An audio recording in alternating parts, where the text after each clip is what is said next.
gentlemen, please take your seats for the second part of the day's poetry festivities here at the Eugene Downtown Public Library.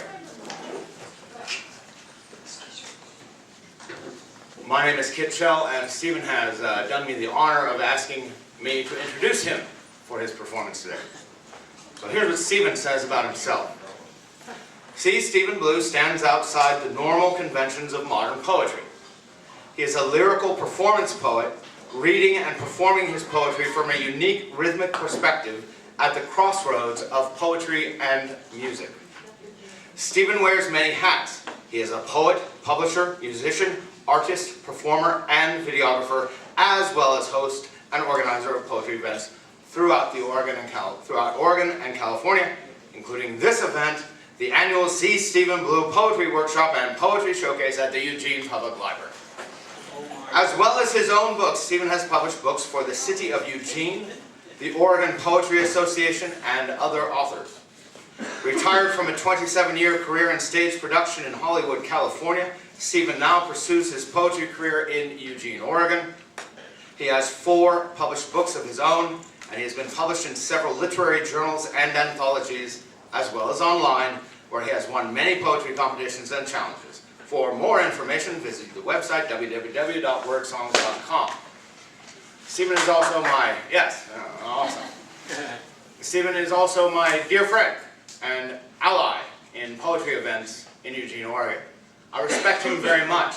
And I don't know about you, but I use this event, in its 3rd year, I believe, as a way of gauging how far I've come in a year. So that is invaluable. And Stephen does a lot for this community. So welcome him to the stage, C. Stephen Blue. Come on.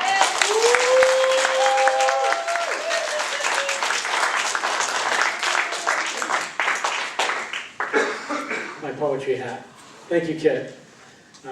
Hope you're all having a good time. And in this second hour of poetry, we're going to be giving you some performance poetry. And I'm going to start it off. I'm working on a 1-hour, one-man show based on my newest book, Songs of Sobriety.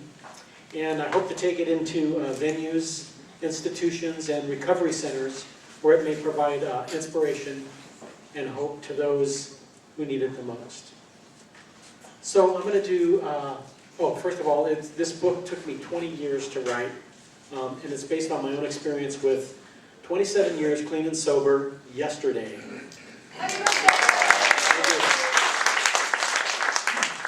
Basically, the book chronicles the first 10 years of recovery in chronological order, all told in verse. So I'd like to share you a little bit from that book, from the work in progress of this show I'm going to do for that book. I'm going to do 3 pieces.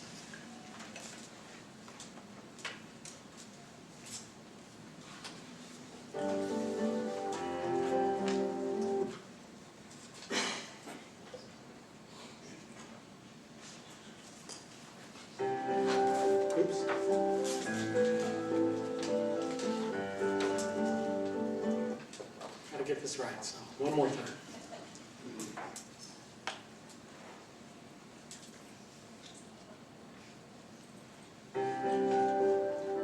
Picture a hopeless drug addict, isolated in his loneliness, sitting in a chair, staring out his window, dreaming about a world he cannot participate in, wishing he could find a way out, crying in his lonely desperation. This is called chair dreams.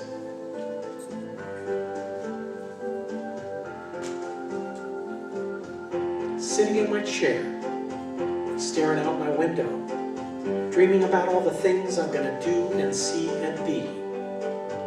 You're going to love me, and it's going to be the best love ever. If I could just get out of this chair and get it together. Chair dreams, take me here and there. Chair dreams, take me everywhere. Chair dreams seem so crystal clear for a moment, but then they're gone again, and it's just another chair dream.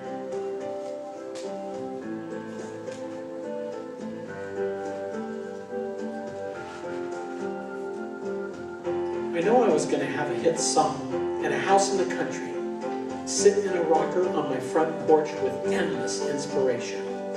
I know I was going to paint my masterpiece and write a prize-winning novel. And I remember it sometimes when I'm high enough. But I just can't seem to get out of this chair. Can't seem to get motivated to go anywhere. And my dream slips away to the back of my mind. Till another day, when the right combination finds my chair dreams. Chair dreams take me here and there. Chair dreams take me everywhere. Chair dreams seem so crystal clear for a moment, but then they're gone again. It's just another chair dream.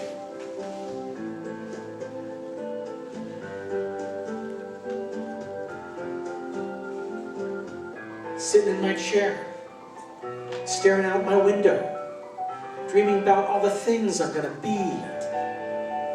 You're going to love me. It's going to be the best love ever. If I could just get out of this chair and get it together. Yes, my chair dreams. They take me here and there. My chair dreams, they take me everywhere. Chair dreams seem so crystal clear for a moment. But then they're gone again. And it's just another chair dream. Yes, chair dreams take me here and there. Chair dreams take me everywhere. Chair dreams take me out of here. Chair dreams seem so crystal clear for a moment. But then I'm gone again. And it's just another chair dream.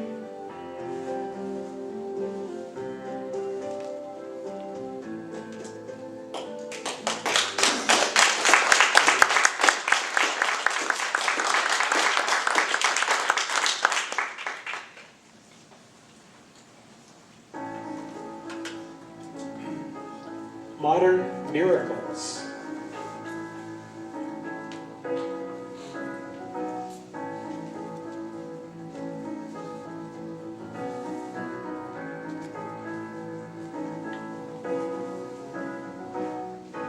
Modern miracles walk through meeting halls, grateful to be alive.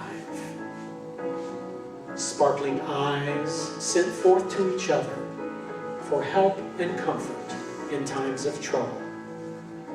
Modern miracles brought together by a common problem, bonded by a common belief.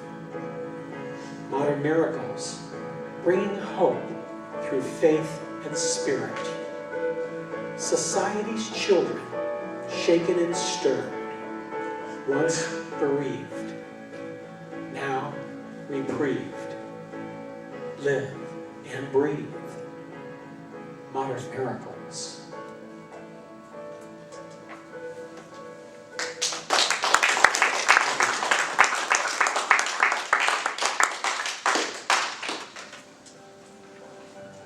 Before and after.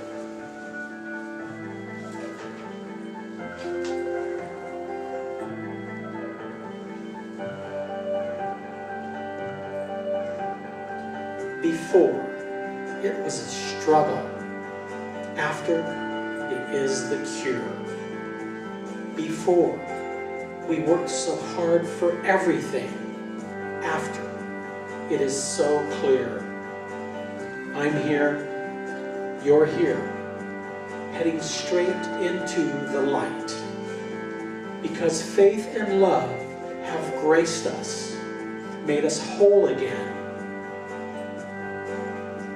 Before, we mourned our inner child. After, came the dawn. Before, it seemed there was such rage. After, it's mostly gone. We carry on in our love. Our dreams dusted off in front of us. We stand up walk arm in arm into the sun. Woo! Thank you.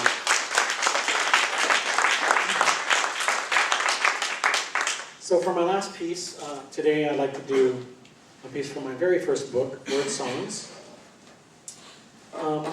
I'd like to do this poem in honor of the struggle for gun control in our country. As long as the United States is intent on continuing in this violent, unevolved mindset, I will continue to perform this poem. After Vietnam, we turned to a path of peacekeeping in the world that seemed to be working. But then in 1990, Papa Bush invaded Iraq, and it started all over again. And people embraced it and were gung-ho about it. Now we seem to be on a path of perpetual war, and this is so wrong on so many levels, especially today in the 21st century. If you believe what you see and read in the mainstream media every day, the general public is more accepting of war right now than ever before in my lifetime, even to the level of war being exciting and popular with many people. This is just ludicrous, inhumane, unevolved, and totally unacceptable. War will never bring peace. Only peace will bring peace. I wrote this poem back in the 60s, right after my first son was born. The Vietnam War was in full force.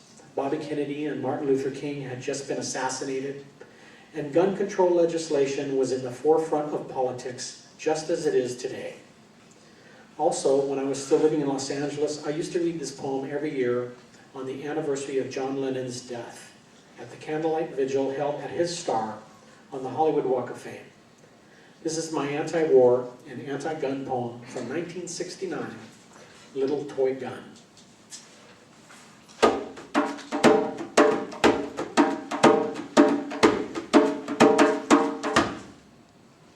I gave you my name, and you gave me a son. He's starting to walk, I can't wait till he'll run. We'll ride him on ponies, he'll have lots of fun.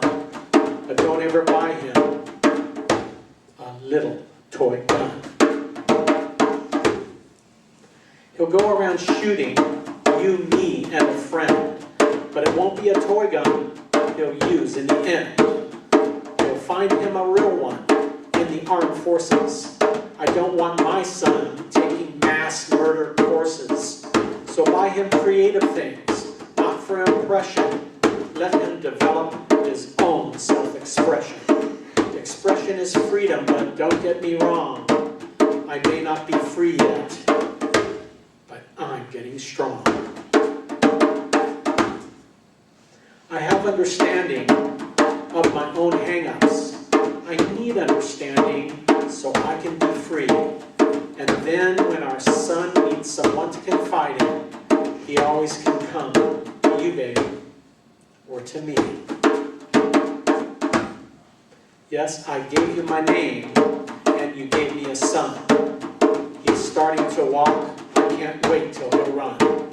We'll ride him on ponies, he'll have lots of fun. But don't ever give him a little toy gun.